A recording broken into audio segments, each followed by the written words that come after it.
Penting banget loh ini, khususnya buat teman-teman yang usianya sekarang 20-an, 30-an. Di usia-usia ini, kebutuhan kita tuh lagi banyak-banyaknya. Jadi kita mesti pintar nih kelola keuangan. Nah, hidup minimalis membantu kita banget supaya bisa pintar kelola keuangan. Gimana maksudnya? Saya jelasin.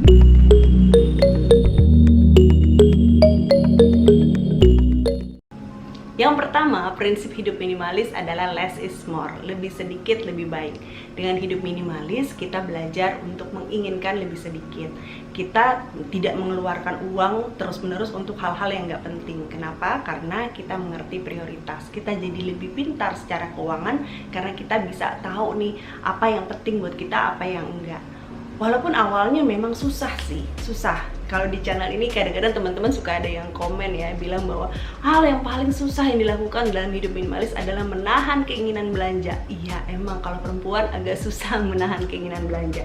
Tapi kita bisa latihan, pelan-pelan aja kita lakukan ini. Lama-lama ya, sesuatu yang kita lakukan secara terus-menerus akan menjadi kebiasaan. Kalau kita membiasakan diri untuk menginginkan lebih sedikit, lama-lama kita akan terbiasa kok. Kita tahu jadinya, oh oke deh, yang untuk kali ini saya nggak mau beli. Pelan-pelan kita akan belajar untuk mengatakan tidak pada hal-hal yang hanya memberikan kita instant gratification atau kepuasan sementara atau bahagia yang semu. Waktu kita seneng beli sesuatu barang nih, kemudian sampai di rumah udah gitu aja. Kita belajar untuk mengatakan iya untuk hal-hal yang sifatnya jangka panjang, seperti misalnya mulai berinvestasi. Walaupun awalnya kalau kita investasi itu hasilnya nggak kelihatan dengan instan, tapi dalam jangka panjang kita akan lihat, oh ternyata kita udah bisa banyak banget nih menabung untuk masa depan kita. Nah, kita udah mulai bisa lebih pintar tuh membedakan hal yang penting ya, hal yang memang hanya instant gratification atau kepuasan untuk jangka panjang. Yang kedua, hidup minimalis bisa membantu kita untuk membedakan kebutuhan dan keinginan. Jadi kalau kebutuhan itu adalah segala sesuatu yang harus segera kita penuhi.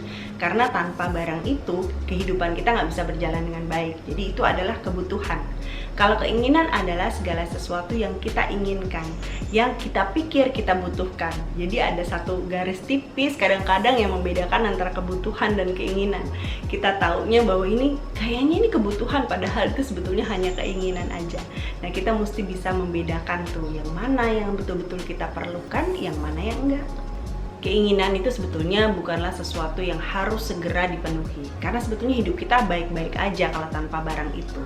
Tapi seringkali nih kita mewujudkan berbagai macam keinginan kita sampai akhirnya uang kita habis, kita nggak punya tabungan, kemudian kita harus utang demi mewujudkan semua keinginan-keinginan kita. Nah, dengan hidup minimalis ini kita belajar untuk menempatkan uang kita pada tempat-tempat yang tepat. Ya, uang itu kan hasil kerja keras kita. Masa iya mau kita buang-buang untuk keinginan, hanya sekedar memuaskan keinginan kita aja. Jadi kita udah mulai bisa membedakan apa yang jadi kebutuhan, apa yang jadi keinginan. Untuk segala sesuatu yang bersifat keinginan, kita bisa tunda sampai waktu yang tepat.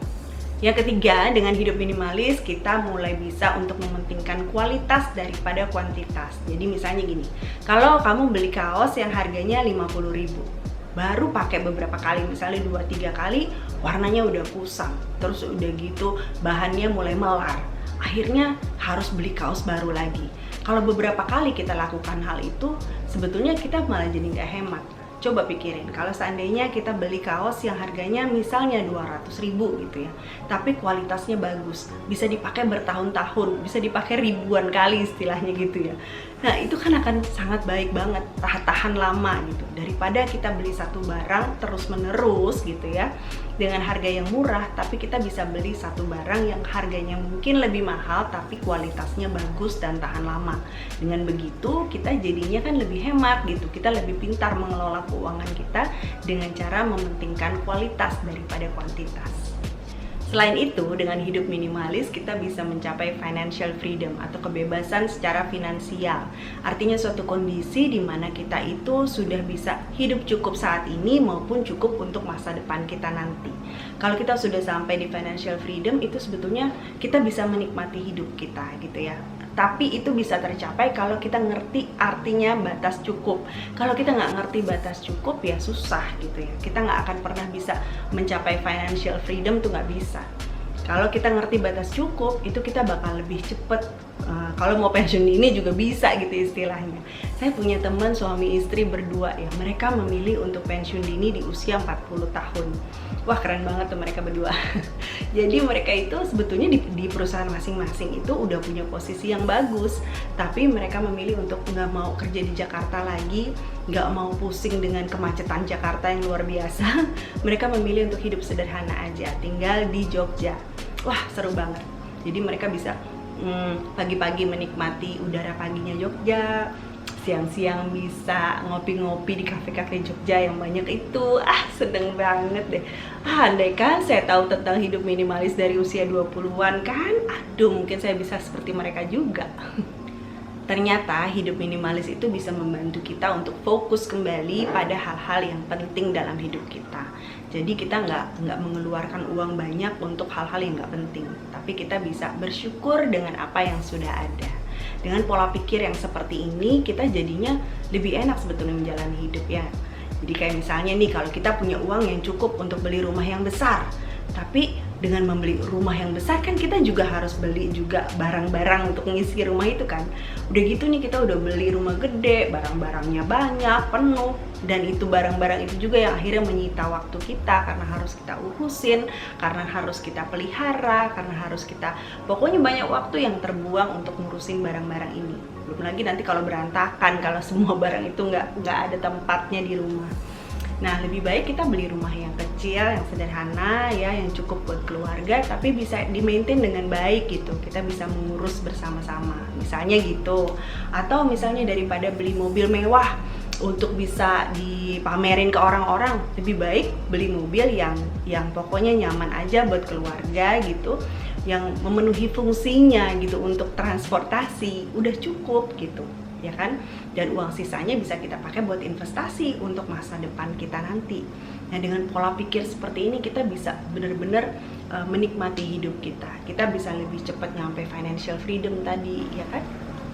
Mindset kita mulai berubah dari yang tadinya kita fokus pada instant gratification atau rasa puas yang sementara dengan barang-barang yang kita beli, kepada hal-hal yang besar yang menanti kita di depan sana, ya kan?